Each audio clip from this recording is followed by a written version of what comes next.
hal yang menarik. Pertama, dari peristiwa visum yang hadir di persidangan Mas Beki ini kan ada 3 surat.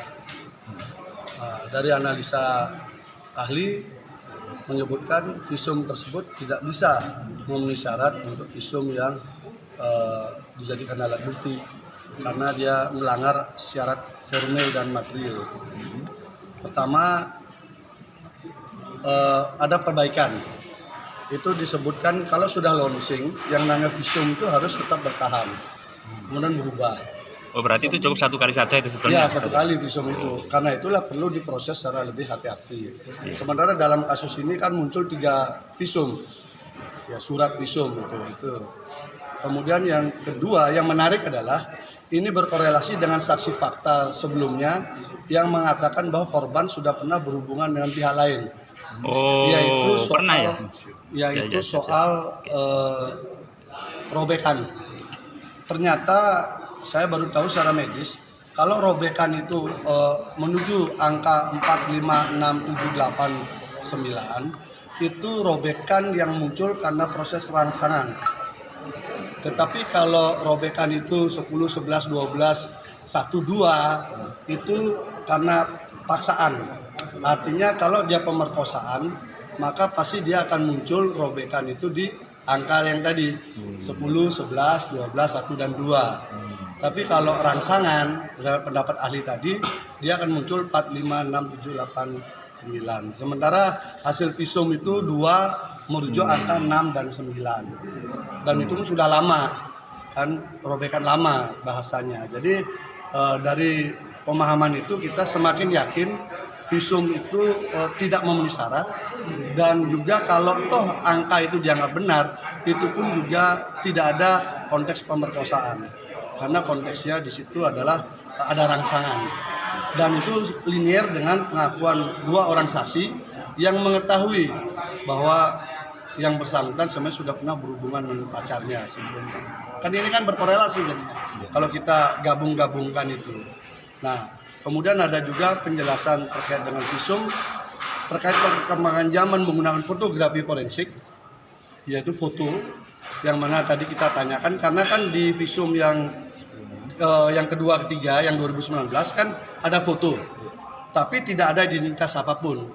Maka dikatakan itu wajib ada identitas, foto itu milik siapa, dengan nomor khusus, kode khusus harus dijelaskan, dan filenya harus disimpan. Filenya harus disimpan dalam bentuk memori dan sebagainya, dan itu menjadi satu kesatuan notulen catatan dokter. Nah, sementara praktik yang terjadi adalah itu dihapus, kemudian HP-nya dihilangkan. Ini artinya kita untuk meyakinkan foto itu milik siapa itu sudah tidak bisa lagi. Dan saya tanyakan, apabila kondisi itu terjadi, maka apa? Maka jawaban ahli tidak bisa dipakai, tidak sah. Ini kan ada beberapa visum, lebih dari 1 visum. 3. Ada 3 visum. Nah, yang jadi keberatan pihak Mas Beki, visum yang mana? Ya. Atau ini saling menguatkan sebenarnya visum ini? Tabrakan.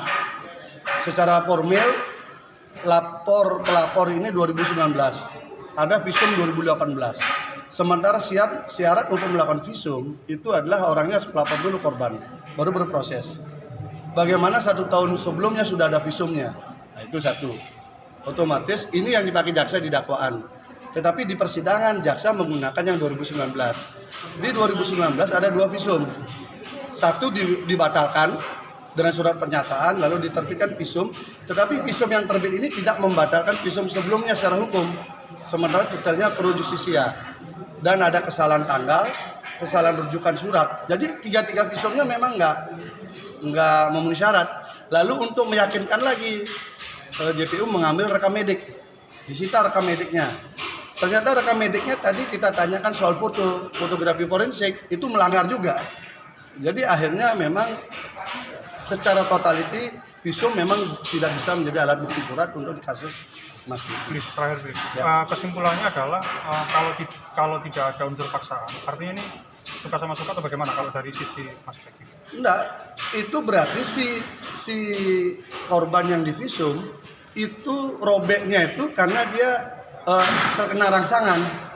ini linier dengan kesaksian yang sebelumnya. Ada 2 saksi mengatakan mengetahui bahwa yang bersangkutan pernah berhubungan dengan pacarnya sebelumnya. Nggak ada hubungan dengan Mas Beki. Istilahnya Mas Beki ini disuruh nanggung jawabi perbuatan orang lain. Itu posisinya. Kan ada saksi sebelumnya nih yang dihadirkan. Bahkan saksi itu menghadirkan chatting yang diajak si korban dengan dia tahun 2014. Disaksikan di sidang, dihadirkan, dilihat itu dialognya. Ya itu. Artinya Mas Beki nggak mengakui kalau ada persetubuhan antara Lah, keduanya. memang peristiwanya nggak ada. Kalau urusan peristiwa kan ada 2 peristiwa. Dua peristiwa ini pun juga locus delicti dan tempus delictnya sudah nggak ketemu. Makanya sangat jelas, terang, memang nggak ada peristiwanya. Tapi peristiwa itu dipaksakan dengan alat bukti sana kemari digabungkan, akhirnya di sini bubar. Tidak berkorelasi. Contoh, yang peristiwa pertama, ada 3 waktu, orang bersama-sama naik mobil yang sama, berangkat. Saksinya dihadirkan di sini saksi fakta. Ketemu 3 waktu, habis maghrib, jam 10 malam, dan jam 8 pagi. Sama-sama satu mobil, aneh kan? Nah, kita tanya supirnya, supirnya bilang pagi. Clear. Berarti tidak ada peristiwa malam. Pelapor dengan gengnya mengatakan malam. Malamnya ada 2. Mungkin kurang koordinasi. Yang satu ngotot maghrib, yang satu ngotot jam 10 malam. Kan kurang koordinasi berarti kan bikin skenario ini. Yang kedua, peristiwa kedua jam 2.30 pagi. Si korban mengaku menunjukkan WA kepada saksi A. Saksi A mengatakan tidak pernah ada, tidak pernah ketemu. Apalagi melihat WA-nya. Kemudian saksi korban mengatakan bahwa dia diantar naik motor jam 2.30 oleh nama B. Si B dihadirkan di sidang nggak pernah, dan sampai sekarang pun belum pernah bonceng yang bersangkutan. Adik kelasnya jauh, namanya dicatat. Yang ketiga, saksi korban mengatakan dia ketemu dengan orang di situ yang menyuruh dia masuk ke ruangannya Mas Beki. Itu pun juga mengatakan nggak ada peristiwa itu jam segitu. Nah, artinya apa? 3 nama yang dicatat di peristiwa kedua oleh korban, 3-tiganya mengatakan nggak pernah ada. Masa Mas Beki yang tanggung jawab? Ya jangan dong. Nanti kan sekarang berani nggak hakimnya gitu aja. Bang, penegasan aja. Dari pendapat ahli tadi, berarti hasil visum 3 visum yang timbul tadi Iya, tidak memenuhi syarat. tidak dapat sebagai Tidak bisa dipakai sebagai visum sebagai alat bukti surat. gitu ya. Karena tidak memenuhi syarat. Tidak memenuhi syarat formil dan material. Jadi bukan atau, dia tegaskan syarat itu harus 2, syarat formil dan material. Salah satu tidak terpenuhi maka tidak memenuhi syarat. Termasuk juga notulen catatan mediknya itu juga tidak memenuhi syarat karena fotografi forensiknya melanggar aturan. Kalau dari sisi ini tadi ahli kan dari dokter ya. Ya dokter. Nah, kalau dari sisi kedokteran itu memang bisa nggak bahwa hasil kesimpulan dokter itu bisa direvisi atas permintaan penyidik? Dia katakan kalau sudah di launching yang namanya visum itu tanggung jawab dokter harus mempertahankan. Karena itu dia harus hati-hati sejak awal untuk menjaga kualitas visumnya, hasil pemeriksaannya. Sampai dia bilang, kalau saya langsung jaga, saya ketik sendiri, saya periksa sendiri, sudah pasti cocok dengan hasil pemeriksaan saya, baru saya cairkan.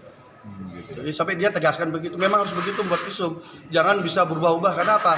Satu, ada pro justisia, kedua dia sudah di launching, kemudian kok berapa bulan kemudian diubah dengan alasan salah ketik. Itu sangat berbahaya bagi orang mencari keadilan. Tampak jelas merupakan suatu rekayasa yang harus dihentikan. Demi keadilan dan kemanusiaan, maka kami warga Magelang dan Temanggung memohon kepada Majelis Hakim untuk membebaskan Mas Beki atau MS Atli tanpa